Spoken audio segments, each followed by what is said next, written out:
Avec tous les récents événements qui sont survenus autour de Kylian Mbappé, une question est en train de plus en plus de se poser. Est-ce qu'il faut lui retirer le brassard en équipe de France? Salut à tous les gars, c'est Azial. Aujourd'hui, on se retrouve pour une nouvelle vidéo Actu équipe de France et avec un petit débat. Parce qu'il y a eu Jérôme Roten qui, lors de son émission Roten sans flamme hier, s'est emballé et a allé très loin par rapport à la fameuse sortie en boîte de nuit de Kylian Mbappé, et même globalement en fait toute la situation qui, je partage son avis par contre par rapport à ça, et moi je trouve personnellement un petit peu honteuse et inadmissible quand tu prends tout le contexte. En fait, c'est pas juste la sortie en boîte de nuit qui fait que, c'est quand tu prends le contexte que le mec il a joué avec son club, au final il vient pas parce qu'il dit qu'il est blessé mais il joue, au final on nous dit oui mais c'est parce qu'il a besoin de se reposer et tu le vois en boîte de nuit. Enfin bref, tu vois, il faudrait un peu plus développer, mais vous avez capté, c'est le contexte un peu qui fait. Et en gros, Jérôme Roten a vraiment dit que pour lui, il fallait que Deschamps porte ses responsabilités, sans dire de vulgarité, et qu'il retire le brassard de capitaine à Kylian Mbappé. Donc on va parler un peu de ça, d'autres actus équipe de France, on va se poser la question. Je vais quand même être très clair rapidement. Cette question de retirer le brassard, on va en parler, tu vois, on va faire un petit débat, je vais développer ce que moi j'en pense, etc. Mais en vrai, je trouve que c'est des débats qui n'ont pas trop d'utilité parce que ça ne se fera pas en fait. Et on le sait, Mbappé ne perdra pas le brassard, sauf tremblement de terre, et je serai le premier choqué. Mais à l'heure actuelle, je vois pas Didier Deschamps venir en conférence de presse et dire on va lui retirer le brassard. Bref, vous allez voir, je vais développer. Avant que la vidéo commence, n'hésitez pas à la liker, à commenter, à partager, à vous abonner. Ça fait toujours plaisir et ça aide pour le développement de la chaîne.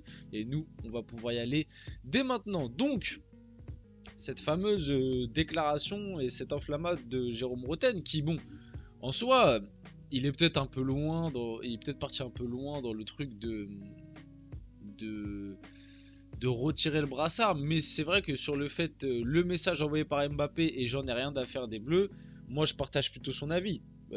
Comme j'expliquais dans une de mes vidéos d'hier, quand le mec il nous fait croire qu'il est blessé, au final on apprend qu'il est pas blessé, et puis il joue avec le Real, et puis après on nous dit non mais en fait il a besoin de se reposer, et puis après on nous dit non mais en fait il a besoin de se préparer, de faire une prépa, de retravailler en salle, et puis en final on se rend compte qu'il est parti en boîte de nuit et que ça fait 3 jours qu'il est en Suède, et puis qu'hier il était à Ajaccio, et puis en fait il a repris l'entraînement qu'aujourd'hui, donc en fait ça fait une semaine qu'il est en vacances. Voilà, moi comme je vous l'ai dit, j'en ai beaucoup parlé. Au bout d'un moment, Mbappé il a voulu des responsabilités, il a voulu être capitaine, il veut être le meilleur joueur du monde. C'est pas parce qu'on te laisse des libertés que tu dois faire n'importe quoi. C'est pas parce que le Real Madrid t'a laissé 3-4 jours de repos que tu dois forcément aller en Suède, aller en boîte de nuit, sortir, etc. T'étais censé prendre cette trêve internationale où tu n'es pas allé, t'étais censé la prendre pour te reposer ou en tout cas te remettre en forme physiquement et mentalement. Je suis pas sûr que aller faire la fête en boîte de nuit 3 jours en Suède, enfin on sait pas s'il allait en boîte les 3 jours, mais en tout cas on sait maintenant qu'apparemment il aurait passé 3 jours en Suède et une journée à Ajaccio. Parce qu'il a eu apparemment 4 jours de repos, quelque chose comme ça. Bon bref, à la volée quoi, à peu près, de toute façon on s'en fout à peu près des dates, mais je suis pas sûr que ce soit forcément le meilleur moyen de se reposer physiquement, et bon mentalement oui ça te fait sortir un peu, etc. Mais pareil je suis pas sûr que ce soit le meilleur truc. Enfin bref, donc sur le côté, Mbappé, le message qu'il envoie, c'est j'en ai rien à faire des Bleus. Et puis même, ça rejoint ses précédentes déclarations en conférence de presse lors du dernier rassemblement où il disait grosso modo, il expliquait qu'en gros, il en avait rien à faire de ce que pensaient les gens, qu'il s'en foutait un peu que l'équipe de France joue pas très bien, qu'il en avait un peu rien à faire, que l'Euro ait été gâché, et de ce que pensait la population par rapport à ça. J'extrapole un peu, mais c'est ce qui nous faisait ressortir dans sa conférence de presse. Donc voilà. Par contre, sur le sujet Capitana, donc Deschamps prend tes coronets dans les mains et enlève-lui le brassard de capitaine. Euh, je vais développer vite fait là-dessus, mais ça n'arrivera pas. Je vais être clair là-dessus. Et franchement, si ça arrive, ce serait un tremblement de terre et une surprise absolument exceptionnelle. Mais à l'heure actuelle, pourquoi ça n'arrivera pas? Parce que déjà, Deschamps, pour moi, n'a même pas le pouvoir. Pour moi, Kylian Mbappé, et c'est triste de dire ça, et ça montre il y a un gros problème dans la fédération et autour de Mbappé, c'est que pour moi, à l'heure actuelle, Mbappé a plus de pouvoir que Deschamps. Pour moi, à l'heure actuelle, si dans les hauts grades de la FFF, il y a un choix à faire et il y a une discorde entre Mbappé et Deschamps, et c'est pour ça que pour moi, je vous l'ai dit, Deschamps, il mourra avec Mbappé. C'est pour ça que là, il fait des pirouettes en conférence de presse pour absolument le défendre dans tous les cas. Moi d'ailleurs, je suis quasiment persuadé que Deschamps, il n'était pas du tout au courant de tout ça. Que ce soit du fait que Mbappé joue contre Villarreal. Moi, je pense réellement que Mbappé, il a dû dire à Deschamps, ouais, je peux pas venir parce que je suis blessé, et qu'en fait il a appris comme nous qu'il a joué face à Villarreal, et puis là il doit apprendre aussi qu'au final il a eu des jours de repos donnés par le Real Madrid et qu'il est parti faire la fête en Suède. Moi je pense que en fait il est au courant de rien et qu'il doit se débrouiller un petit peu pour le protéger, parce que si Mbappé tombe, il tombera avec lui. Je pense qu'on en est là à l'heure actuelle, donc lui retirer le brassard de Capitana, ce n'est pas quelque chose qui fera, et je ne pense pas que la FFF le fera non plus. Par contre, pour moi, ça renforce encore une fois le truc de... Et puis en plus, vite fait pour revenir là-dessus, bah, factuellement aussi, la sortie en boîte de nuit de Mbappé, si quelqu'un doit prendre une sanction par rapport à ça, ce serait plus le Real Madrid, puisque bah, il fait pas partie du... Il n'a pas été sélectionné par Deschamps. Alors certes, c'est parce qu'il a dit qu'il était blessé, mais factuellement, il fait pas partie du rassemblement. Donc la FFF n'a même pas réellement de pouvoir par rapport à ça. Ce serait plus au Real Madrid de prendre une sanction, mais comme le Real Madrid, il l'a fait durant ses jours de repos, bah pareil, légalement, Mbappé est dans son droit, même si, je le répète, moralement, ça ne se fait pas pour moi. Pas dans ce timing-là, pas avec tout ce qui se passe autour de toi en ce moment. Si Mbappé avait fait ça au mois d'août, bah voilà, on s'en fout, t'es dans ta période de vacances, que le Real Madrid t'a fait que t'ailles en Suède, y a aucun souci. Mais là, le timing, quand tu sais tous les débats qu'il y a en ce moment sur le pourquoi il est pas venu, avec le Real Madrid, il montre pas forcément le niveau qu'il devrait être, etc. Le timing est pas bon. Le timing est pas bon du tout. T'as refusé de venir à un rassemblement pour ça, tu vois. C'est ça, grosso modo, ce que les gens se disent, et ouais, le timing est catastrophique, quoi.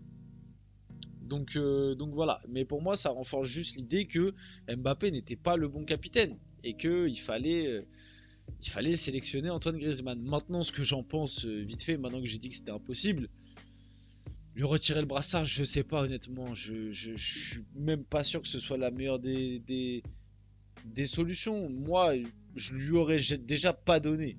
Vous le savez très bien, je l'ai dit plein de fois. Moi, je lui aurais pas donné parce que pour moi, Mbappé, il a pas le truc d'un capitaine. Et on s'en rend compte de plus en plus. Maintenant que tu lui as donné et le pouvoir qu'il a, ça me paraît très compliqué de lui retirer. Et même s'il y a un sélectionneur qui arrive après Deschamps, je pense que tu ne pourras pas lui retirer. Maintenant, Mbappé est trop grand. Il fallait pas lui donner de base. Pour moi, c'était juste ça le truc. Maintenant qu'il l'a, ça va être compliqué. Je voulais vite fait revenir sur ça, mais en vrai, on en avait déjà parlé dans une vidéo sur les informations contradictoires concernant l'absence de Capitana en bleu pour Mike Maignan. Donc pour l'équipe, il était déçu, et pour le Parisien, ça a estimé qu'il n'avait pas besoin du brassard pour être un leader. Vite fait pour revenir là-dessus, tu vois, par exemple un Mike Maignan, parce que du coup il y a ce truc, on parlait du capitaine juste avant, et moi je l'aurais donné à Griezmann. Mais maintenant que Griezmann n'est plus là, si il y a un monde où Mbappé venait à le perdre, même si comme je vous l'ai dit je n'y crois pas, pour moi Mike Maignan montre quand même la personnalité, même le charisme naturel d'un capitaine. Je pense que ce serait dans la vibe possible, tu vois. Je pense qu'il aurait le truc qui fait que. Maintenant, comme je vous l'ai dit, je pense que ça n'arrivera pas. Vite fait aussi, on revient sur cette petite déclaration d'Ibrahima Konaté. Griezmann, c'est un vrai leader. La relation qu'il avait avec Kylian, il l'appelait capitaine. Il méritait des adieux extraordinaires. Normalement, il aura des adieux, Griezmann. Si d'ici là, il n'est pas revenu, mais ce sera pas avant 2025. On en avait parlé dans une précédente vidéo. J'étais surpris. Je me suis dit que ça ne pouvait pas se finir comme ça. Donc voilà, petite déclat d'Ibrahima Konaté par rapport à Griezmann. Et pour moi, bah, pareil, la déclat... voilà, ça renforçait le fait que pour moi, Griezmann, il aurait dû avoir ce brassard, mais bref. Pour Deschamps, en plus, Griezmann n'a pas arrêté les Bleus à cause du Capitana. Ça, pareil, j'en ai parlé plein de fois. Pour moi, c'est évident que peut-être que c'est pas le facteur, tu vois, c'est pas la cerise sur le gâteau, mais c'est le truc qui a déclenché tout. Tu vois, c'est peut-être pas vraiment. Tu vois, en fait, pour moi, le départ de Griezmann, c'est une accumulation et le démarrage de tout ça, pour moi, c'est le Capitana. Qu'il y a eu une déception passagère, oui, mais c'est passé l'après-midi, il y a 1 an et demi qui s'est passé depuis. Pour moi, la déception en plus n'a pas été passagère. Pour moi, je suis sûr que tu demandes encore à l'heure actuelle à Griezmann, tu sais, en intime, il te dit qu'il doit encore être dégoûté de ne pas l'avoir eu. On va finir la vidéo là-dessus. J'espère que cette vidéo vous a plu. Si c'est le cas, n'hésitez pas à la liker, commenter, partager et vous abonner, les gars. C'était Asia. Allez, on se retrouve très rapidement pour une prochaine vidéo.